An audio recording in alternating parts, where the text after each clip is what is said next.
बहुविकल्पी प्रश्न UP board class 10 के लिए। सबसे पहला आपका क्वेश्चन है कि एक परिमेय संख्या का दशमलव प्रसार सदैव होता है। एक परिमेय संख्या का दशमलव प्रसार सदैव होता है। पहला आपका ऑप्शन है आसान, दूसरा है शांत, तीसरा है उपयुक्त में से दोनों, इनमें से कोई नहीं। तो यह आपका ऑप्शन सही होगा शांत, क्योंकि परिमेय संख्या उसे कहते हैं जिसे पी बटा क्यू के रूप में हम लिखते हैं, जहाँ Q is equal to not zero, यानी हर का मान जीरो नहीं होना चाहिए।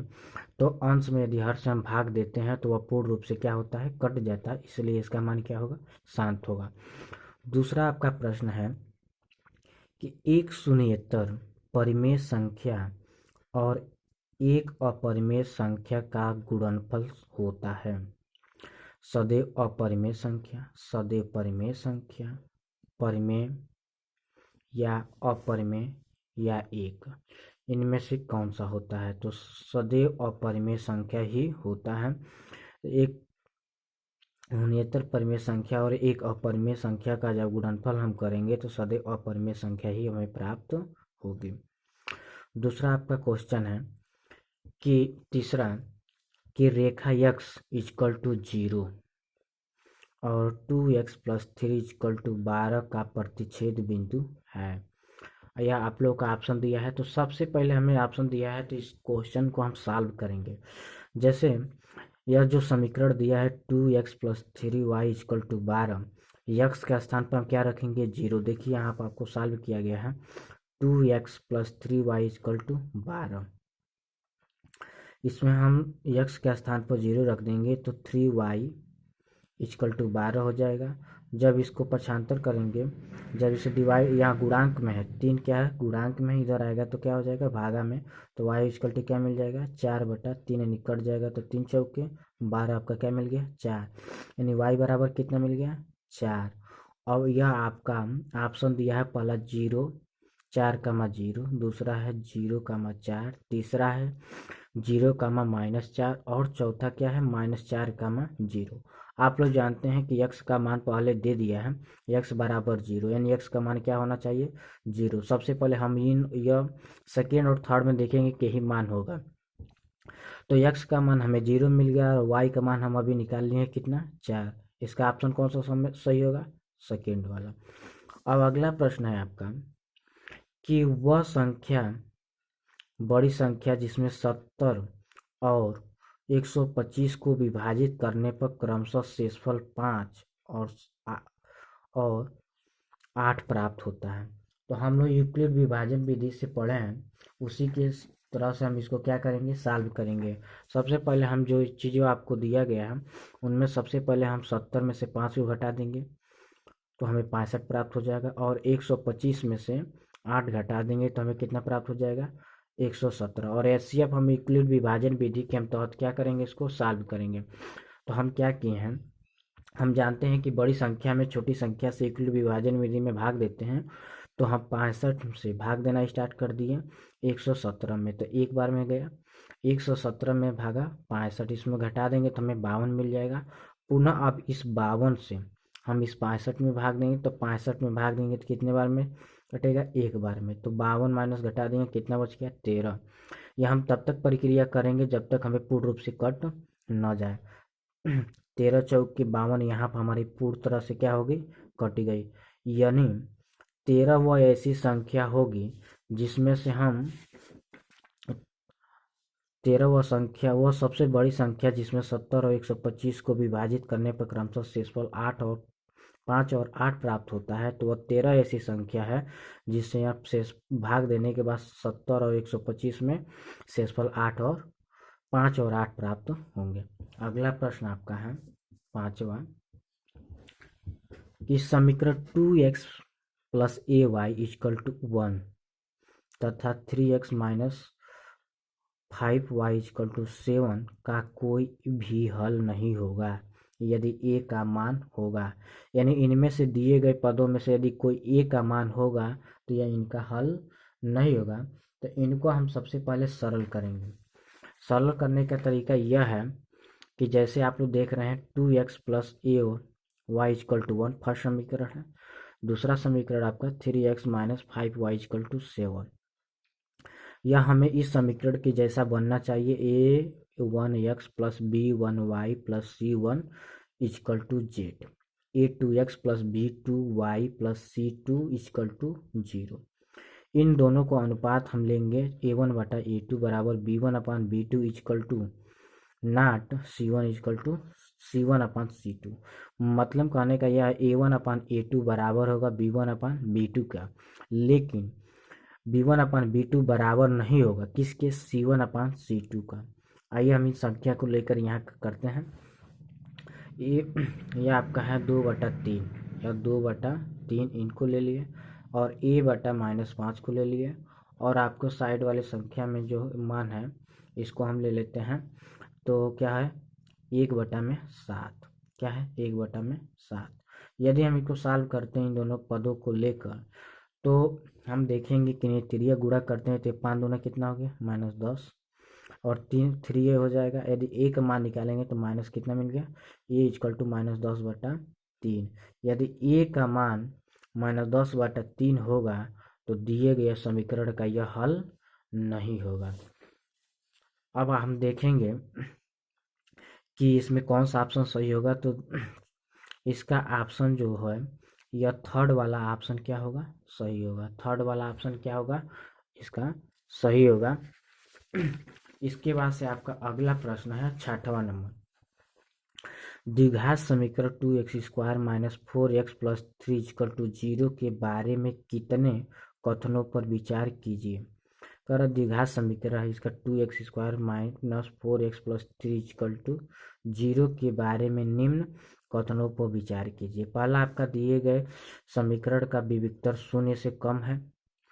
दूसरा का आप समीकरण के कोई मूल वास्तविक नहीं है। तीसरा आपका है समीकरण का विविक्तर शून्य है। चौथा है समीकरण के मूल वास्तविक है। यह आपका ऑप्शन है।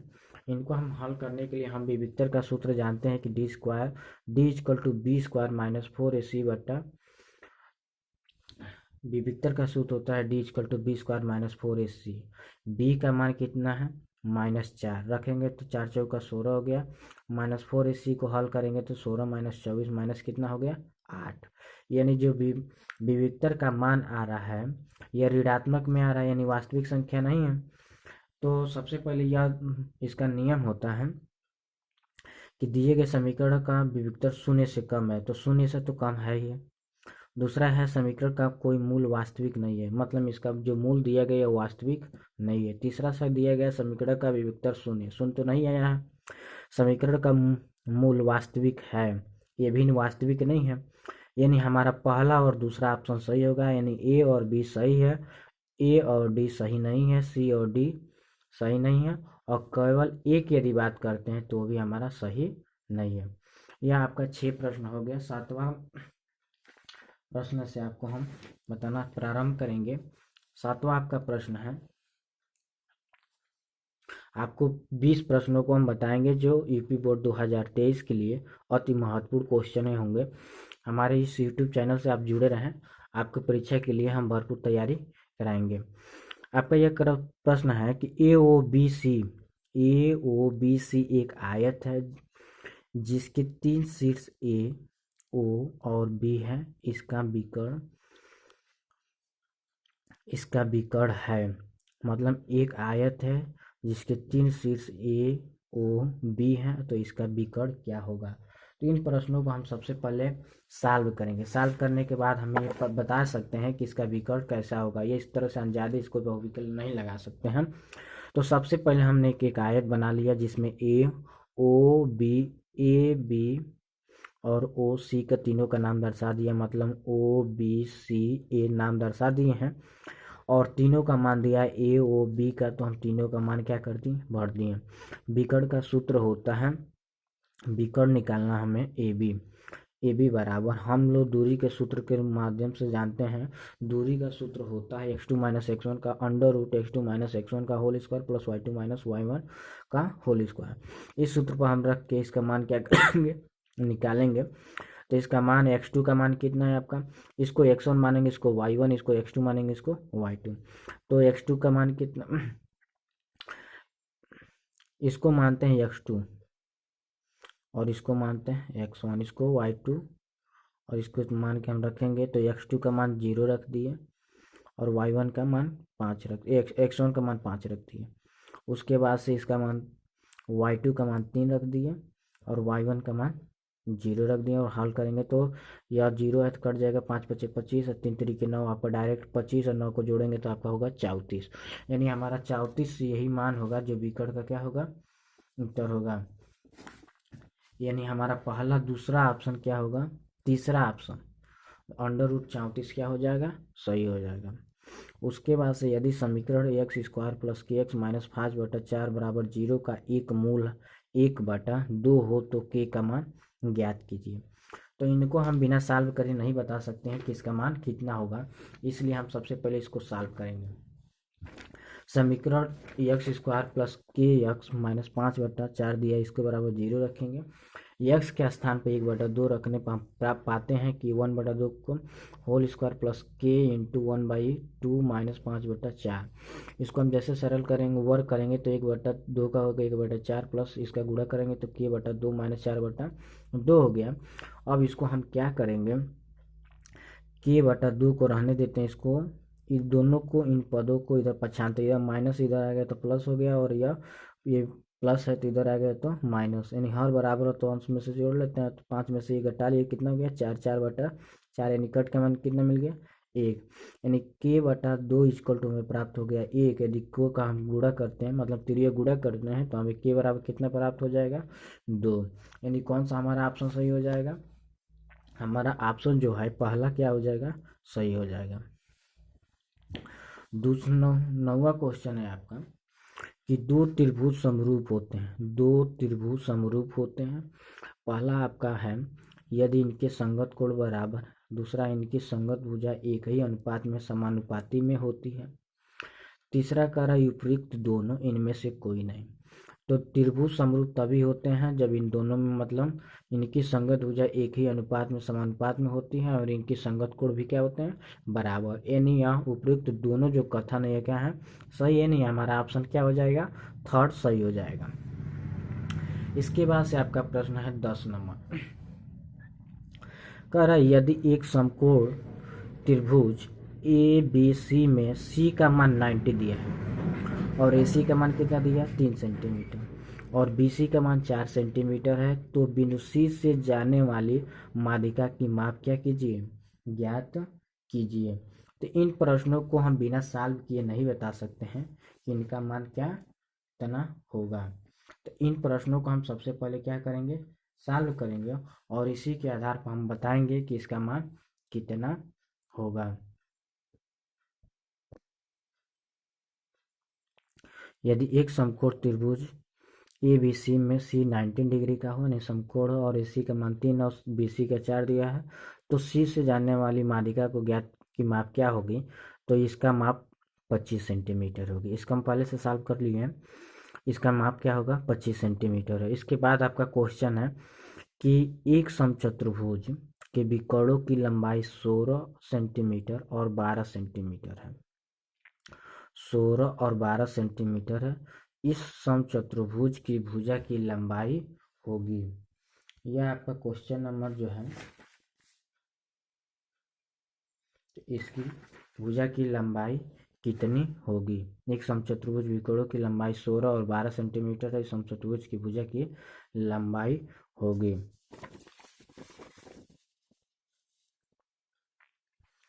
तो इसको हम सॉल्व करने के लिए सबसे पहले इस तरीके का हल करेंगे, समचतुर्भुज बनाएंगे जिसमें ए बी सी डी इसका नाम रखेंगे और यहाँ से जो ओ बी 12 है और यहाँ से ये मान को हम क्या मानेंगे 16 मानेंगे और ए ओ बराबर ए सी अपन 2 होगा, मतलब ए और ओ का मान ज्ञात करना होगा। तो हम क्या करेंगे, पूरी दूरी में से आधा करेंगे तो ओ का मान मिल जाएगा, मतलब ए सी दूरी को 2 से भाग दे देंगे तो हमें प्राप्त हो जाएगा ए सी का मान कितना है 16, तो ओ बराबर कितना मिल गया 8। इसके बाद हम क्या करेंगे, जो बी डी रेखा है वो कितना है 12, तो ओ डी यदि हम रेखा ज्ञात करना होगा तो ओ डी बराबर होता है बी डी बटे में 2, मतलब पूरी दूरी को आधा कर देंगे तो इसका मान कितना मिल जाएगा 6। अब हम पाइथागोरस प्रमेय के से फार्मूला लगाएंगे त्रिभुज ए ओ डी में, ए ओ डी में। इसको हम लगा के क्या करेंगे, पाइथागोरस प्रमेय से सॉल्व करेंगे तो कर्ण का स्क्वायर बराबर लंब का स्क्वायर प्लस आधार का स्क्वायर होता है।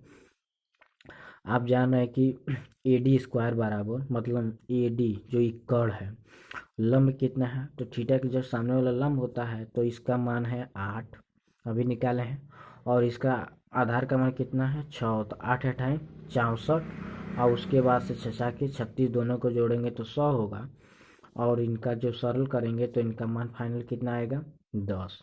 कितना आ जाएगा 10, यानी आपका आंसर कितना हो जाएगा 10।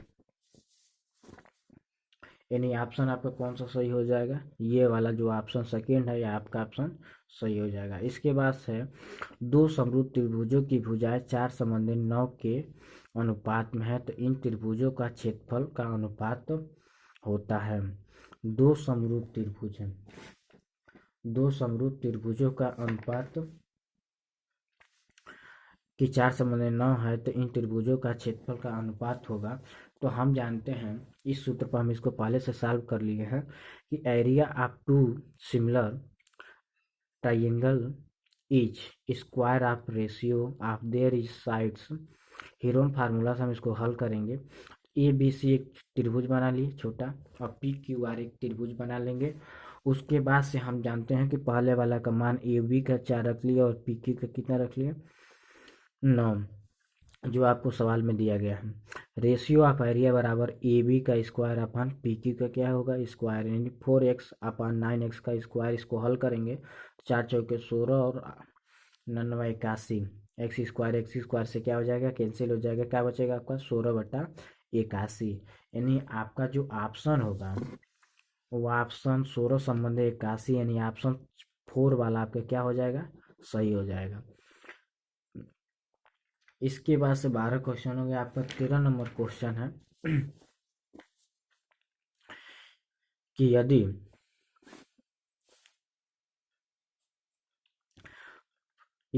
4 tan थीटा इक्वल टू 3 है तो 4 sin theta minus cos theta upon 4 sin theta plus cos theta के बराबर होगा। तो इन जैसे प्रश्नों को सबसे पहले हम सरल करते हैं, उनके बाद ही बता सकते हैं कि इनका क्या मान होगा। तो हम इनको एक कोष्टक के अंदर देखिए सॉल्व किया, ध्यान से आप देखेंगे तो आपको समझ में आ जाएगा।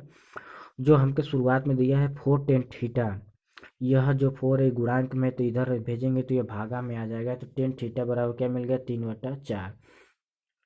हम जानते हैं कि tan थीटा बराबर क्या होता है लंब बाटा आधार, एक समकोण त्रिभुज बनाएंगे और इनका क्या करेंगे मान रख देंगे, तो 3 और 4 रख देंगे, और AC का मान हम यहाँ पर निकाले हैं तो 3 का स्क्वायर कर दिए प्लस 4 का स्क्वायर कर दिए, दोनों को जोड़ लेंगे तो 25 अंडर रूट से, फिर यहाँ से स्क्वायर हटाएंगे तो अंडर रूट में आ जाएगा, और यहाँ पर हम जब से करेंगे AC का मान तो AC का करेंगे तो कितना आ गया 5।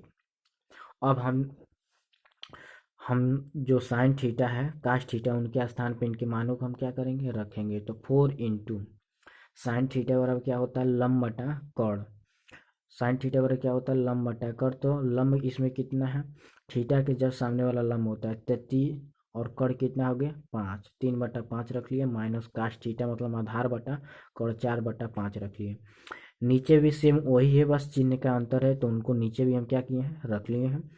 और जैसे इनको सॉल्व करेंगे तो कुछ कटने वाला नहीं दिख रहा है तो हम गुणा कर लेंगे, चाहते हैं 12/5 माइनस 4/5, सेम नीचे भी वैसे ही किए हैं, बस चिन्ह का अंतर है। अब हम जब हर समान होता है तो अंश को जोड़ घटा लेते हैं, तो इनको जोड़ने घटाने के बाद हमें मिला है 8/5 और 16/5। जब इन 4 पदे होते हैं तो नीचे वाले पद होते हैं यह उलट जाते हैं, यानी 8/5 गुणे 5/16, 5 से कैंसिल, क्या बचेगा 8/16, यानी 8 करें 8, 8 दूना 16, क्या मिला 1/2, क्या मिल गया आपको 1/2। आपका कौन सा ऑप्शन सही हो जाएगा, तो थर्ड वाला ऑप्शन आपका क्या हो जाएगा सही हो जाएगा। उसके बाद से आपका प्रश्न है 14 कि साइन 75 कास 15 का मान होगा। तो इनको भी बिना सॉल्व किए हम नहीं बता सकते हैं कि इसका मान कितना होगा, लेकिन ये जैसे अभी आप सवाल आइए आपको मिलेगा तो जानिएगा कि इसका मान लगभग एक ही होता है। हम इसको साइन 90 माइनस थीटा सूत्र पर रखेंगे और इसको क्या करेंगे सॉल्व करेंगे। साइन 90 माइनस थीटा बराबर क्या होता है कास थीटा, हम क्या किए हैं, साइन, यदि 90 में से हम 15 घटा देंगे तो 75 आ जाएगा। तो हम इसी को क्या किए हैं, साइन 90 माइनस 15 लिख लिए हैं। और इसको जैसे सरल करेंगे, साइन 90 माइनस थीटा, तो काश थीटा बचेगा। तो थीटा की जगह कितना है, 15। तो क्या हो जाएगा, काश 15/15 बराबर 1। इसका मान कितना मिल गया हमें, 1। इसका ऑप्शन कौन सा सही होगा, सेकेंड वाला। आप इसका ऑप्शन क्या होगा, सही होगा। इसके बाद से आपका जो प्रश्न है वह है 15।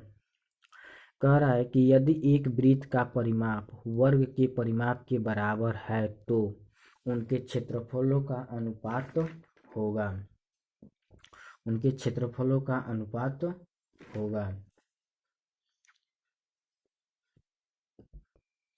16 नंबर जो प्रश्न है आपका, उसमें हम सबसे पहले इसको हल करेंगे, तभी बता सकते हैं कि इसका आंसर कितना होगा।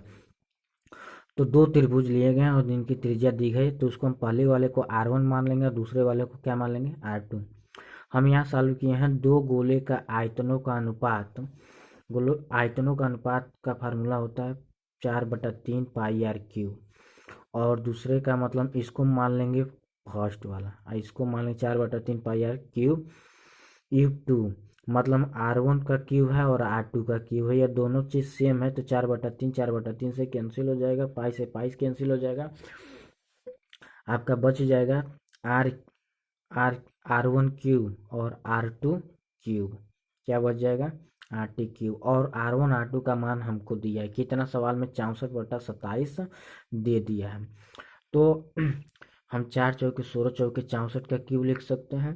यानी दो गोलों को आयतनों का अनुपात 64/27 दिया है, तो 64 को 4 का क्यूब लिख सकते हैं और 27 का 3 का क्यूब लिख सकते हैं। जब दोनों तरफ क्यूब सेम है तो यह क्यूब हट जाएंगे, बचेगा हमारा जो आपका, वो बचेगा R1/R2 = 4/3। इसको हम या करके इधर उधर लिख सकते हैं, उसमें कोई अंतर नहीं होगा। R1 बराबर 4 और R2 बराबर कितना मिल गया, 3।